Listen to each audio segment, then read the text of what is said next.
The ledge. Go on, Kressner said again.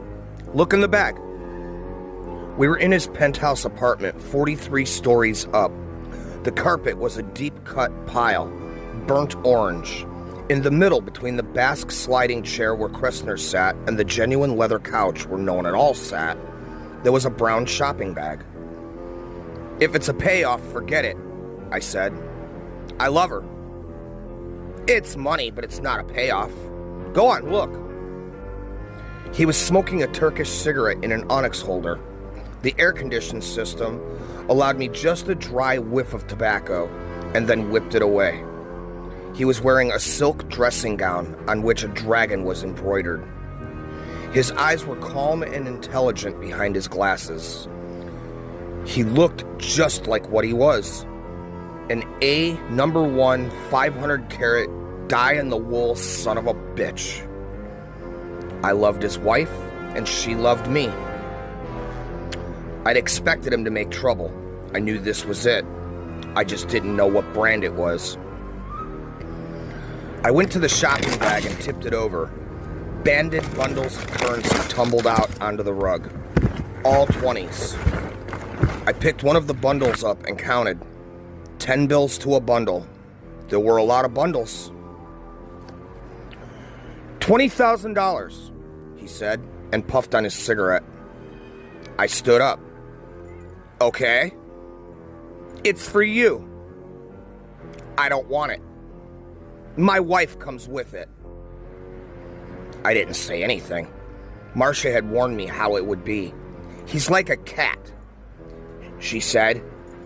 An old Tom full of meanness. He'll try to make you a mouse. So you're a tennis pro, he said. I don't believe I've actually seen one before. You mean your detectives didn't get any pictures? Oh, yes. He waved the cigarette holder negligently.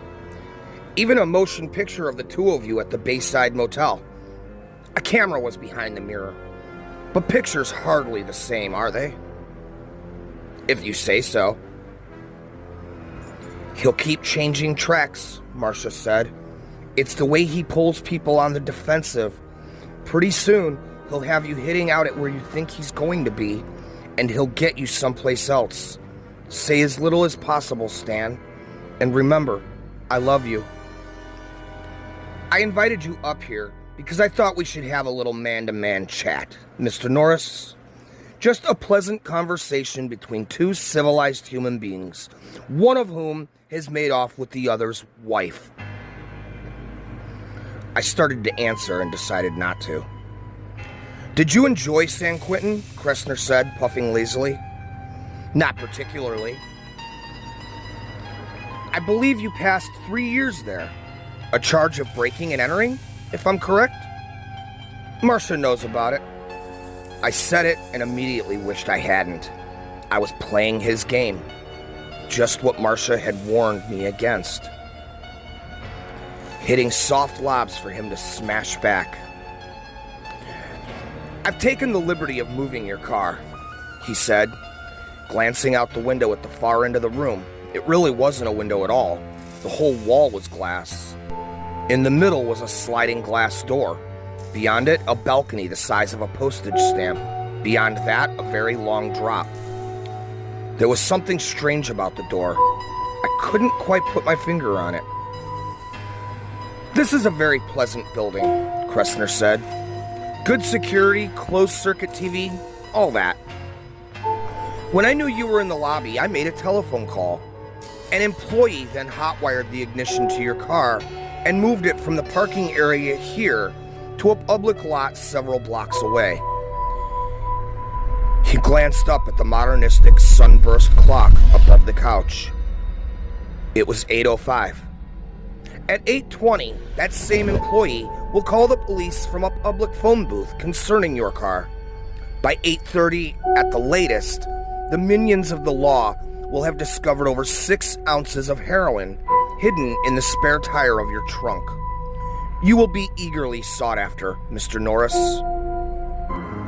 He set me up. I tried to cover myself as well as I could, but in the end, it had been child's play for him. These things will happen unless I call my employee and tell him to forget the phone call. And all I have to do is tell you where Marcia is? I said. No deal, Kressner. I don't know. We set it up this way just for you. My men had her followed. I don't think so. I think we lost them at the airport. Kressner sighed, removed the smoldering cigarette holder, and dropped it into a chromium ashtray with a sliding lid. No fuss, no muss.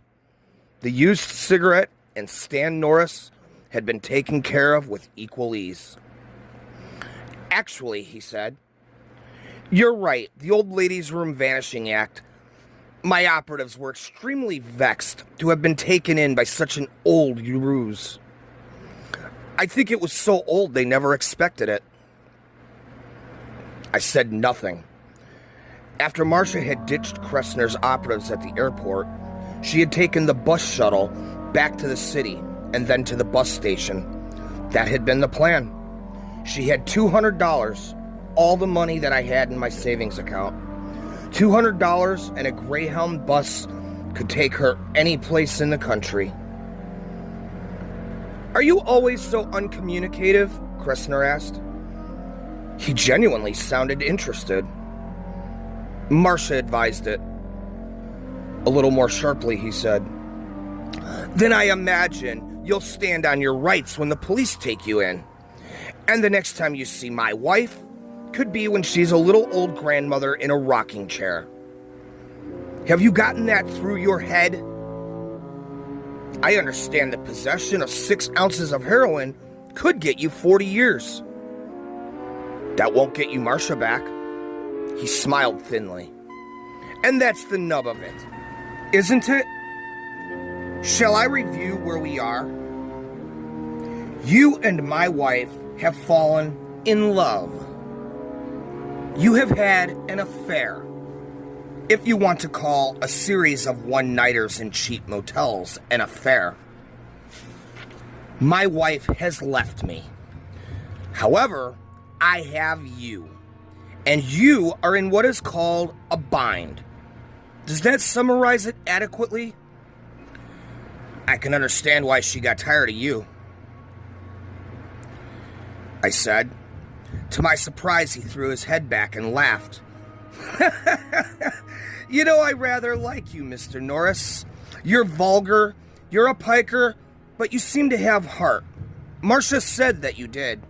I rather doubted it. Her judgment of character is lax. But you do have a certain verve, which is why I've set things up the way I have. No doubt Marcia has told you that I'm fond of wagering. Yes. Now I know what was wrong with the door in the middle of the glass wall. It was the middle of winter, and no one was going to want to take tea on the balcony 43 stories up. The balcony had been cleared of furniture. The screen had been taken off the door. Why would Kressner have done that? I don't like my wife very much, Kressner said, fixing another cigarette carefully in the holder. That's no secret. I'm sure she's told you as much. And I'm sure a man of your experience knows that contented wives do not jump into the hay with local tennis club pros at the drop of a racket.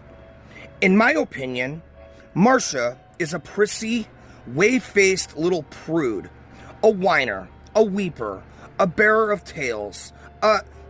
That's about enough, I said. He smiled coldly. I beg your pardon.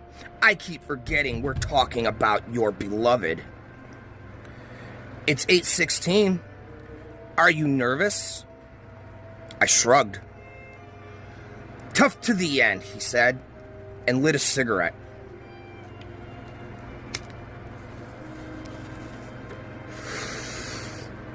At any rate, you may wonder why, if I dislike Marcia so much, I do not simply give her her freedom. No, I don't wonder at all. He frowned at me. You're a selfish, grasping, egocentric son of a bitch. That's why. No one takes what's yours, Not even if you don't want it anymore. He went red and then laughed. One for you, Mr. Norris. Very good. I shrugged again. I'm going to offer you a wager. If you win, you leave here with the money, the woman, and your freedom. On the other hand, if you lose your life. I looked at the clock. I couldn't help it.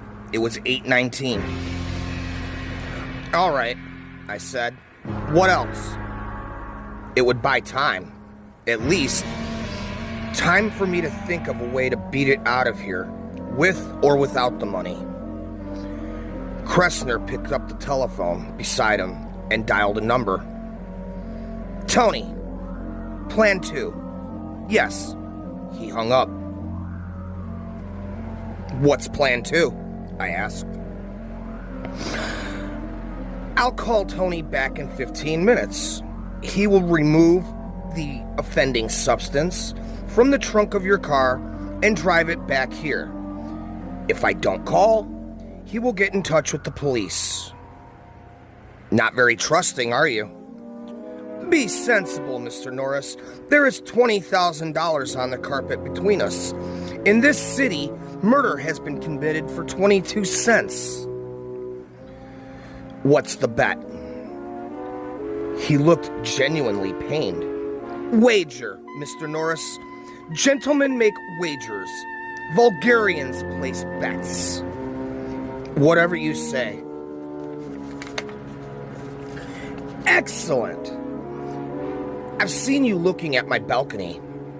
The screen door's off. Yes, I had it taken off this afternoon. What I propose is this. That you walk around my building on the ledge that juts out just below penthouse level. If you circumnavigate the building successfully, the jackpot is yours. You're crazy. On the contrary, I have proposed this wager to 6 people 6 times during my dozen years in this apartment. 3 of the 6 were professional athletes, like you. One of them was a notorious quarterback, famous more for his TV commercials than his passing game. 1, a basketball player. 1, a rather famous jockey who made an extraordinary yearly salary and who was also afflicted with extraordinary alimony problems. The other 3 were more ordinary citizens who had differing professions, but 2 things in common: a need for money and a certain degree of body grace. He puffed his cigarette thoughtfully, then continued. The wager was declined 5 times out of hand. On the other occasion, it was accepted. The terms were $20,000 against 6 months' service to me. I collected. The fellow took one look over the edge of the balcony and nearly fainted. Kressner looked amused and contemptuous. He said everything down there looked so small. That was what killed his nerve. What makes you think... He cut me off with an annoyed wave of his hand. Don't bore me, Mr. Norris. I think you'll do it because you have no choice. It's my wager on one hand, or 40 years in San Quentin on the other. The money and my wife are only added fill-ups indicative of my good nature. What guarantee do I have that you won't double-cross me? Maybe I'd do it and find out you called Tony and told him to go ahead anyway. He sighed. You are a walking case of paranoia, Mr. Norris. I don't love my wife. It is doing my storied ego no good at all to have her around. $20,000 is a pittance to me. I pay 4 times that every week to be given to police bagmen. As for the wager, however, his eyes gleamed. This is beyond price.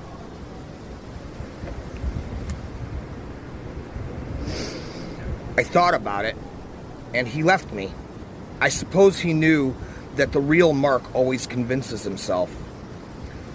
I was a 36-year-old tennis bum, and the club had been thinking of letting me go when Marcia applied a little gentle pressure. Tennis was the only profession I knew, and without it, even getting a job as a janitor would be tough, especially with a record. It was kid stuff, but employers don't care. And the funny thing was that I really loved Marcia Kressner. I had fallen for her after 2 9 o'clock tennis lessons, and she had fallen just as hard for me. It was a case of Stan Norris luck, all right. After 36 years of happy bachelorhood, I had finally fallen like a sack of mail for the wife of an organization overlord. The old Tom, sitting there and puffing his imported Turkish cigarette, knew all of that, of course. And something else as well. I had no guarantee that he wouldn't turn me in if I accepted the wager and won. But I knew damn well that I'd be in the cooler by 10 o'clock if I didn't. And the next time I'd be free would be at the turn of the century. I want to know one thing, I said. And what might that be, Mr. Norris? Look me right in the face and tell me if you're a welcher or not. He looked at me directly. Mr. Norris, he said quietly, I never welch. All right, I said. What other choice was there? He stood up, beaming. Excellent, really excellent. Approach the door to the balcony with me, Mr. Norris. We walked over together. His face was that of a man who had dreamed this scene 100 times and was enjoying its actuality to its fullest. The ledge is about 5 inches wide, he said dreamily. I've measured it myself. In fact, I've stood on it, holding on to the balcony, of course. All you have to do, lower yourself over the wrought iron railing. You'll be about chest high, but of course, beyond the railing, there are no hand grips. You'll have to inch your way along, being careful not to overbalance. My eye flashed suddenly on something else outside the window. Something that made my blood temperature sink several degrees. It was a wind gauge. Kressner's apartment was quite close to the lake, and it was high enough so that there were no higher buildings to act as a windbreak. The wind would be cold, and it would cut like a knife. The needle was standing at 10 pretty steadily, but a gust would send the needle almost up 25 or a few seconds before dropping off. Ah, I see you noticed my wind gauge, Kressner said joyfully. Actually, it's the other side which gets the prevailing wind, so the breeze may be off a little stronger on that side, but actually that is fairly still night. I've seen evenings when the wind gusts up to 85. You can actually feel the building rock a little. A bit like being on a ship in a crow's nest. And it's quite mild for this time of year. He pointed, and I saw the lighted numerals atop a bank skyscraper. They said it was 44 degrees, but with the wind, that would have made the chill factor somewhere in the mid-20s. Have you got a coat? I asked. I was wearing a light jacket. Alas, no. The lighted figures on the bank switched to show the time. It was 8:32. And I think you better get started, Mr. Norris, so I can call Tony and tell him to put Plan 3 into effect. A good boy, but a bit apt to be impulsive. You understand. I understood all right. Too damn well. But the thought of being with Marcia, being free from Kressner's tentacles with enough money to get started at something, made me push that sliding glass door aside and step out onto the balcony. It was cold and damp, and the wind ruffled my hair into my eyes. "Bonjour," Kressner said behind me. But I didn't bother to look back.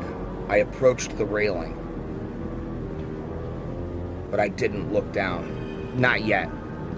I began to do deep breathing. It's not really an exercise at all, but a form of self-hypnosis. With every inhale, exhale, you throw a distraction out of your mind until there's nothing left but the match ahead of you. I got rid of the money, one breath. Kressner himself with two. Marcia took longer. Her face kept rising in my mind, telling me not to be stupid, not to play his game, that maybe Kressner never welched, but he always hedged his bets. I didn't listen. I couldn't afford to. If I lost this match, I wouldn't have to buy the beers and take the ribbing. I'd be so much scarlet sludge splattered for a block of Diekman Street in both directions. When I thought I had it, I looked down. The building sloped away like a smooth chalk cliff to the street far below. The cars parked there looked like those Matchbox models you can buy in a five and dime. The ones driving by the building were just tiny pinpoints of light. If you fell that far, you would have plenty of time to realize just what was happening. To see the wind blow your clothes as the earth pulled you faster and faster. You'd have time to scream, a long, long scream. And the sound you made when you hit the pavement would be like the sound of an overripe watermelon. I could understand why the other guy chickened out. But he'd only had 6 months to worry about. I was staring 40 long, gray, marshalless years in the eye. I looked at the ledge. It looked small. I had never seen 5 inches that looked so much like 2. At least the building was fairly new. It wouldn't crumble under me. I hoped. I swung over the railing and carefully lowered myself until I was standing on the ledge. My heels were out over the drop. The floor of the balcony was about chest high, and I was looking into Kressner's penthouse through the wrought iron ornamental bars. He was standing inside the door, smoking, watching me the way a scientist watches a guinea pig to see what the latest injection will do. "Call," I said, holding on the railing. "What?" "Call Tony. I don't move until you do." He went back to the living room. It looked amazingly warm and safe and cozy, and picked up the phone. It was a worthless gesture, really. With the wind, I couldn't hear what he was saying. He put the phone down and returned. "Taken care of, Mr. Norris?"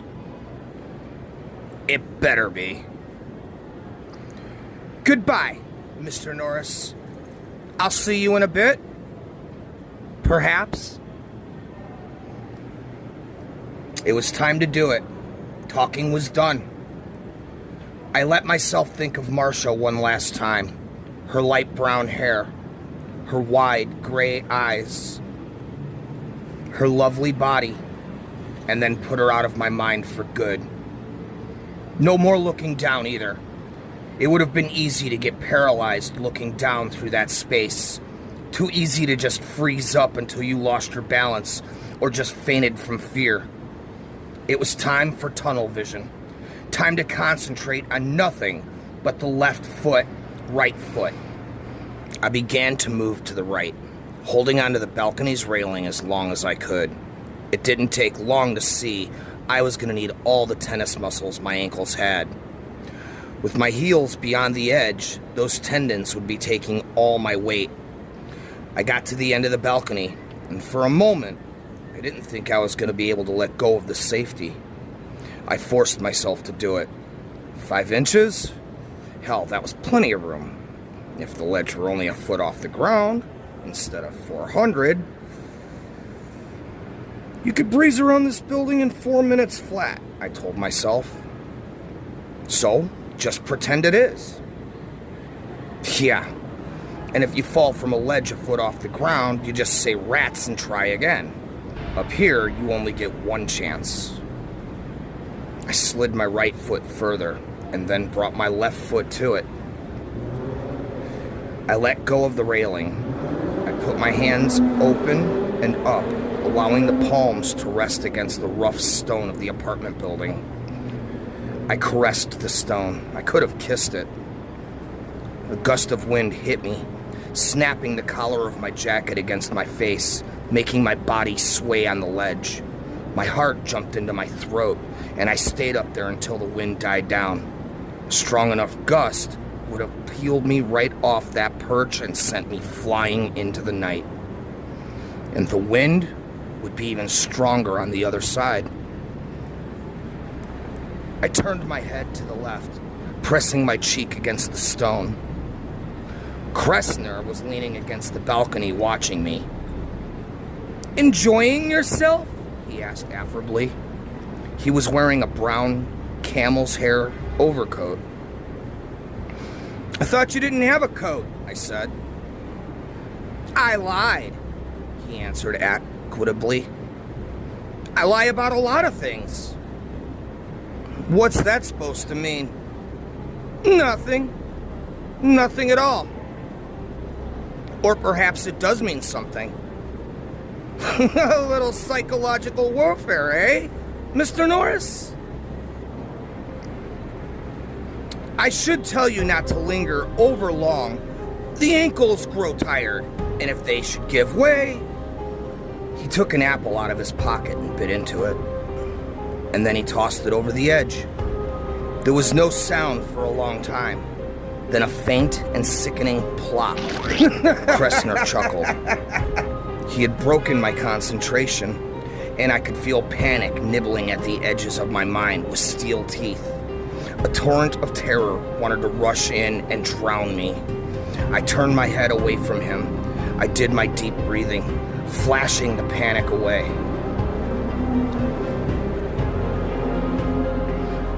I was looking at the lighted bank sign, which now said 846. Time to save at Mutual. By the time the light numbers read 849, I felt that I had myself under control again.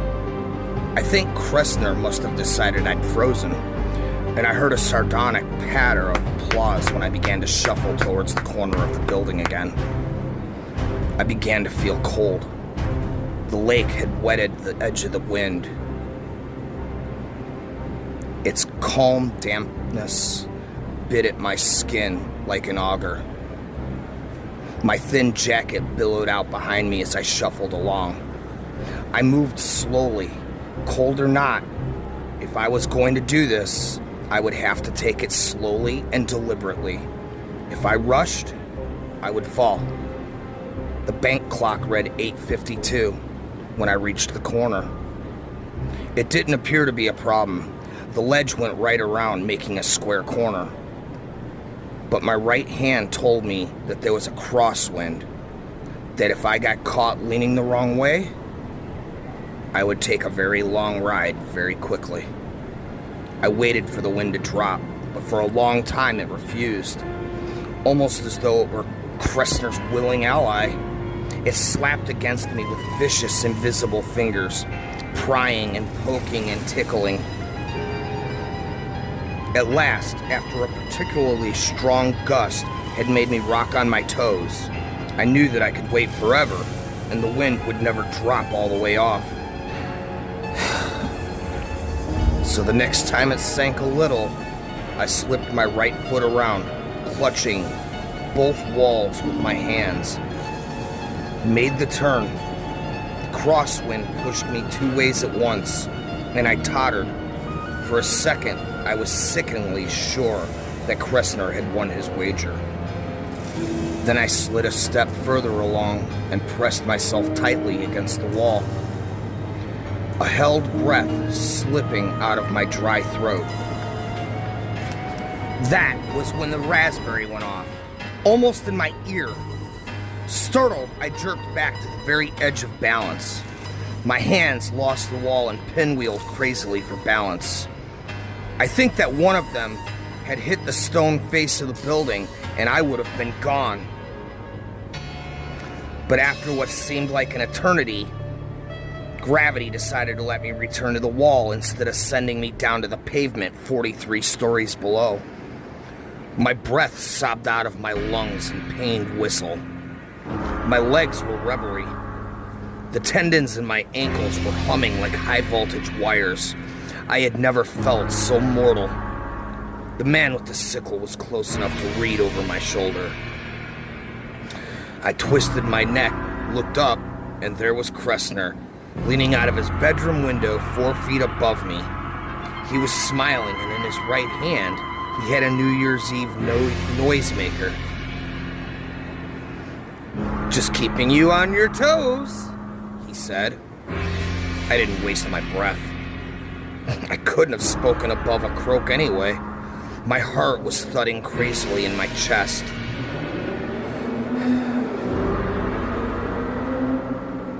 I sidled 5 or 6 feet along, just in case he was thinking about leaning out and giving me a good shove. Then I stopped and closed my eyes. I deep breathed until I had my act back together again. I was on the short side of the building now. On my right, only the highest towers of the city bulked above me. On the left, only a dark circle of lake with a few pinpricks of light which flooded on it. The wind whooped and moaned.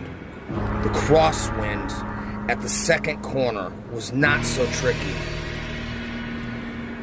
I made my way around it with no trouble, and then something bit me. I grasped and jerked. The shift of balance scared me. I pressed tightly against the building. I was bitten once again. No, not bitten. Pecked. I looked down. There was a pigeon standing on the ledge, looking up with bright, hateful eyes. You get used to pigeons in the city. They're as common as cab drivers who can't change a 10. They don't like to fly, and they give ground grudgingly, as if the sidewalks were theirs by squatters' rights.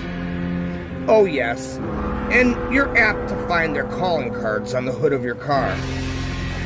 But you never take much notice. They may be occasionally irritating, but they're interlopers in our world. I was in his, and I was nearly helpless, and he seemed to know it. He pecked my tired right ankle again, sending bright dart of pain up my leg. "Get!" I snarled. "Get out!" The pigeon only pecked me again. I was obviously in what he regarded as his home. This section of the ledge was covered with droppings, old and new. A muted cheeping from above. I cracked my neck as far as I could and looked up. A beak darted at my face and I almost recoiled. If I had, I might have become the city's first pigeon-induced casualty. It was Mama Pigeon, protecting a bunch of baby pigeons just under the slight overhang of the roof. Too far up to peck at my head, thank God. Her husband pecked me again, and now blood was flowing. I could feel it. I began to inch my way along again, hoping to scare the pigeon off the ledge. No way. Pigeons do not scare easy. Not city pigeons, anyway. If a moving van only makes them amble a little faster, a man pinned to the high-out ledge isn't going to accept them at all. The pigeon backpedaled. As I shuffled forward, his bright eyes never leaving my face except when the sharp beak dipped to peck right at my ankle. And the pain was getting more intense now. The bird was pecking at raw flesh, eating it for all I know. I kicked it with my right foot. It was a weak kick, the only kind I could afford. The pigeon only fluttered its wings a bit and then returned to attack. I, on the other hand, almost went off the side. The pigeon pecked me again, and again, and again. A cold blast of wind struck me, rocking me to my very limit of balance. Pads of my fingers scraped the bland stone. I almost came to rest with my left cheek pressed against the wall, breathing heavily. Kressner couldn't have conceived a worse torture if he had planned it for 10 years. One peck was not so bad. 2 or 3 were a little more. That damn bird must have pecked me 60 times before I reached the wrought iron railing of the penthouse opposite Kressner's. Reaching that railing was like reaching the gates of heaven. My hands curled sweetly around the cold uprights and held on as if they would never let go. Peck! The pigeon was staring up at me, almost smugly, with its bright eyes, confidence in my impotence and its own invulnerability. I was reminded of Kressner's expression when he ushered me out onto the balcony on the other side of the building. Gripping the iron bars more tightly, I lashed out with a hard, strong kick and caught the pigeon squarely. It emitted a wholly satisfying squawk and rose into the air, wings flapping. A few feathers, dove gray, settled back to the ledge or disappeared slowly down into the darkness, swan-boeing back and forth into the air. Gasping, I crawled up onto the balcony and collapsed there. Despite the cold, my body was dripping with sweat. I don't know how long I lay there, recuperating. The building hid the bank clock. I didn't wear a watch. I sat up before my muscles could stiffen. Gingerly, I rolled my sock. The right ankle was lacerated and bleeding, but the wound looked superficial. Still, I'd have to have it taken care of if I ever got out of this. God knows what germs pigeons carry around. I thought of bandaging the raw skin, but decided not to. I might stumble on a tied bandage. Time enough later. Then I could buy $20,000 worth of bandages. I got up and looked longingly into the darkened penthouse opposite Kressner's. Barren, empty, unlived in. The heavy storm screen was over the door. I might have been able to break in, but that would have been forfeiting the bet, and I had more to lose than money. When I could put it off no longer, I slipped over the railing and back onto the ledge. The pigeon, a few feathers worse for wear, was standing below his mate's nest, where the guano was thickest, eyeing me balefully. But I didn't think he'd bother me, not when he saw I was moving away. It was very hard to move away, much harder than it had been to leave Kressner's balcony. My mind knew I had to, but my body, particularly my ankles, was screaming. That it would have been folly to leave such a safe harbor, but I didn't leave. With Marcia's face in the darkness urging me on, I got to the second short side, made it around the corner, and shuffled slowly across the width of the building. Now that I was getting closer, there was an almost ungovernable urge to hurry, to get it over with. But if I hurried, I would die. So I forced myself to go slowly. The crosswind almost got me again on the fourth corner, and I slipped around it thanks to luck rather than skill. I rested against the building, getting my breath back. But for the first time, I knew I was gonna make it, that I was gonna win. My hands felt like half-frozen steaks. My ankles hurt like fire, especially the pigeon-pecked right ankle. Sweat kept trickling into my eyes, but I knew I was gonna make it. Halfway down the length of the building, warm yellow light spilled out of Kressner's balcony. Far beyond, I could see the bank sign, glowing like a warm welcome home banner. It was 10:48, but it seemed that I had spent my whole life on those 5 inches of ledge. And God help Kressner if he tried to welch. The urge to hurry was gone. I almost lingered. It was 11:09 when I put my right hand on the wrought iron balcony. Then my left. I hauled myself up, wriggled over, collapsed, and thankfully on the floor.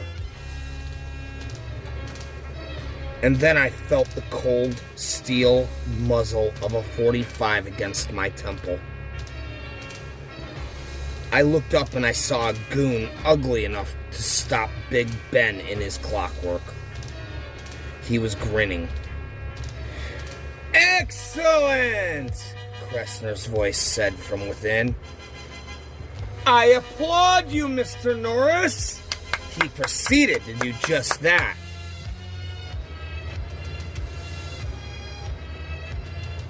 "Bring him in, Tony." Tony hauled me up, set me on my feet so abruptly that my weak ankles almost buckled. Going in, I staggered against the balcony door. Kressner was standing by the living room fireplace, sipping brandy from a goblet the size of a fishbowl. The money had been replaced in the shopping bag, and I still stood in the middle of the burnt orange rug. I caught a glimpse of myself in a small mirror on the other side of the room. The hair was disheveled, the face pallid, except for 2 bright spots of color on the cheeks. The eyes looked insane. I got only a glimpse, because the next moment, I was flying across the room. I hit the desk chair and fell over it, pulling it down on top of me, losing my wind. When I got some of it back, I sat up and managed, "You lousy welcher. You had it planned." "Indeed I did," Kressner said, carefully setting his brandy on the mantel. "But I'm not a welcher." "Mr. Norton, indeed, no. Just an extremely poor loser. Tony is here only to make sure you don't do anything ill-advised." He put his fingers under his chin and tittered. Just a little. He didn't look like a poor loser. He looked more like a cat with a canary, its feathers on its muzzle. I got up, suddenly feeling more frightened than I had on the ledge. "You fixed it," I said slowly. "Somehow. You fixed it." "Not at all. The heroin has been removed from your car. The car itself is back in the parking lot. The money is over there. You may take it and go." "Fine," I said. Tony stood by the glass door to the balcony, still looking like a leftover from Halloween. The .45 was in his hand. I walked over to the shopping bag, picked it up, and walked towards the door on my jittery ankles, fully expecting to be shot down in my tracks. But when I got the door open, I began to have the same feeling I'd had on the ledge when I rounded the fourth corner. I was gonna make it. Kressner's voice, lazy and amused, stopped me. "You don't really think the old ladies' room dodge fooled anyone, do you?" I turned back slowly, the shopping bag in my arms. "What do you mean?" "I told you I never welch, and I never do. You won 3 things, Mr. Norris. The money, your freedom, my wife. You have the first 2. You can pick up the third at the county morgue." I stared at him, unable to move, frozen in the soundless thunderclap of shock. "You didn't really think I'd let you have her?" he asked, pityingly. "Oh no. The money, yes. Your freedom, yes. But not Marcia. Still, I don't welch." "And after you've had her buried?" I didn't go near him. Not then. He was for later. I walked towards Tony, who looked slightly surprised, until Kressner said in a bored voice, "Shoot him, please." I threw the bag of money. It hit him squarely in the gun hand, and it struck him hard. I hadn't been using my arms or wrists out there, and they're the best part of my tennis player. His bullet went into the burnt orange rug, and then I hit him. His face was the toughest part of him. I yanked the gun out of his hand and hit him across the bridge of the nose, right with the barrel. He went down with a very single weary grunt. Ugh! A lot like Rondo Hatton.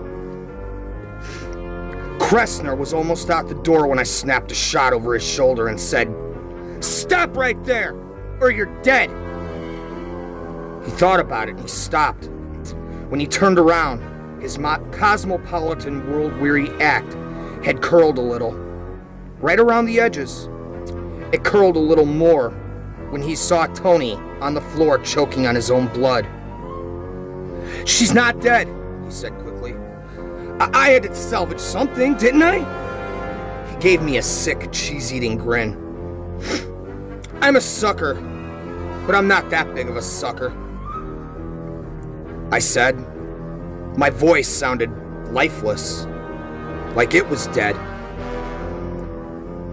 "Why not?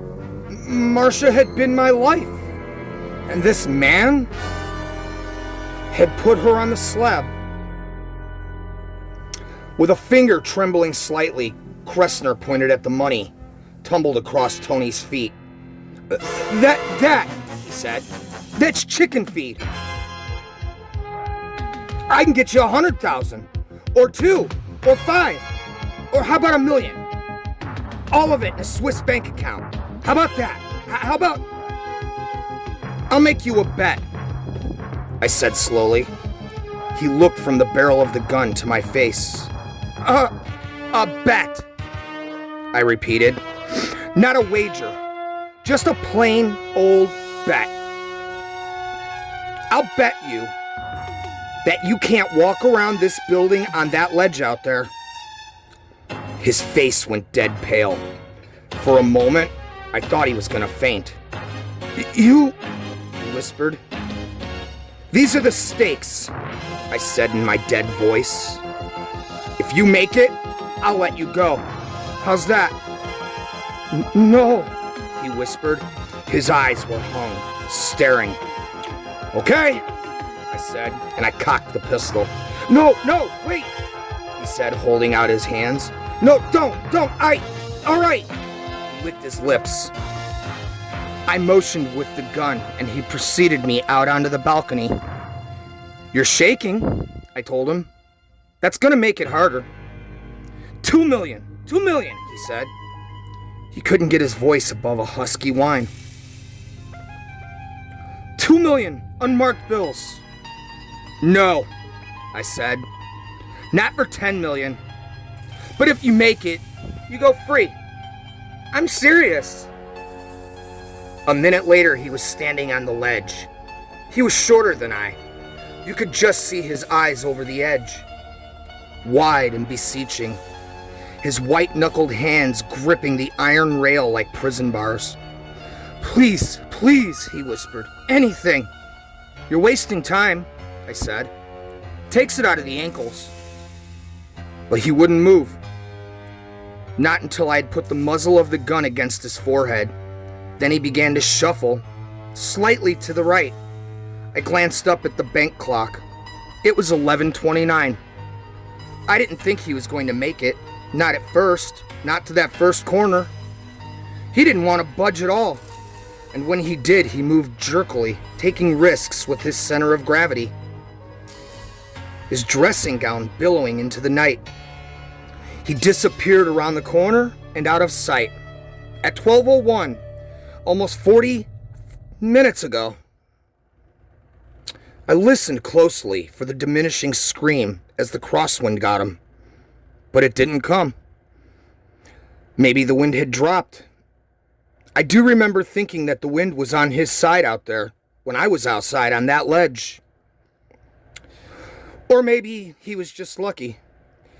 Maybe he's out on the other balcony now, quivering in a heap, afraid to go any further.